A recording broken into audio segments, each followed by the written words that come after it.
Mukhang may malaking galaw na nagaganap dito sa mundo ng crypto, lalo na po si Shiba Inu or SHIB. Maraming eksperto ang nagsasabi na posibleng tumaas ng 60% ang presyo nito sa mga susunod na linggo. Pero bakit?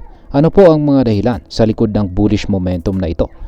Kaya ayan, sa video na ito, ayan po ang siyang ating pag-uusapan dito. Pero bago po tayo magpatuloy, ay pakibasa na lamang po ang disclaimer dito sa ibaba ng ating screen.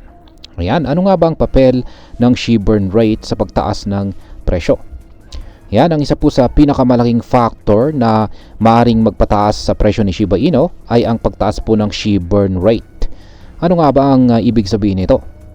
Simple lamang po, kapag may mas kaunting supply ng SHIB sa market, tumataas po ang halaga nito, lalo na kung patuloy ang demand.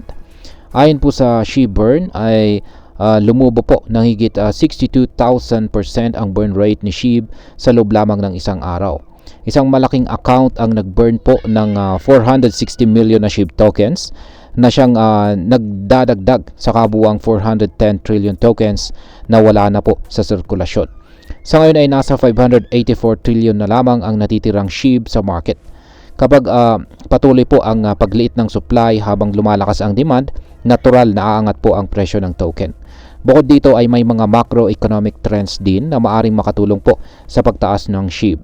Kapag bumawi po ang stock market mula sa mga pagkalugi, dulot po ng mga polisiya ni US President Donald Trump, posibleng sumabay ang crypto market sa pag-angat.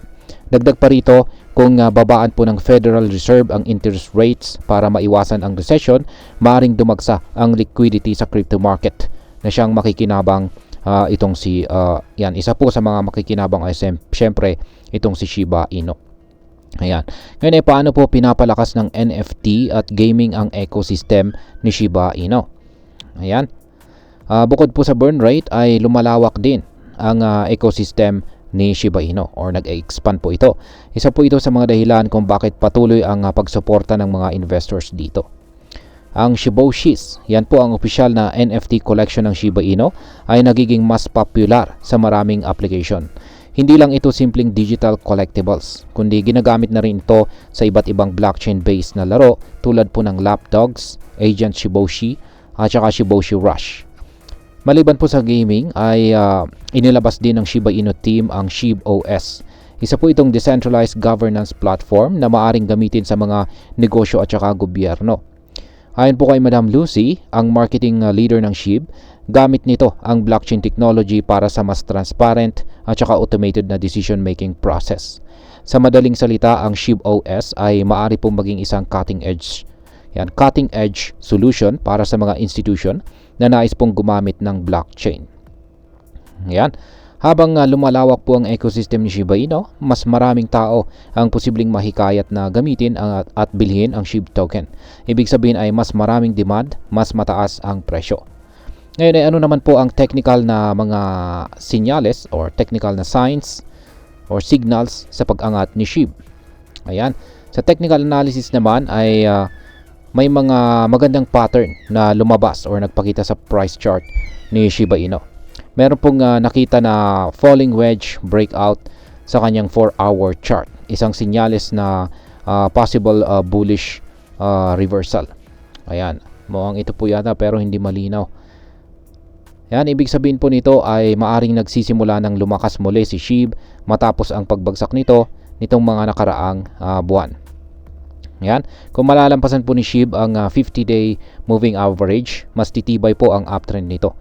Ang mga susunod na target na presyo ay nasa 40 digits 1375, 40 digits 1485, at saka 40 digits 1565 na may potential growth na 22%.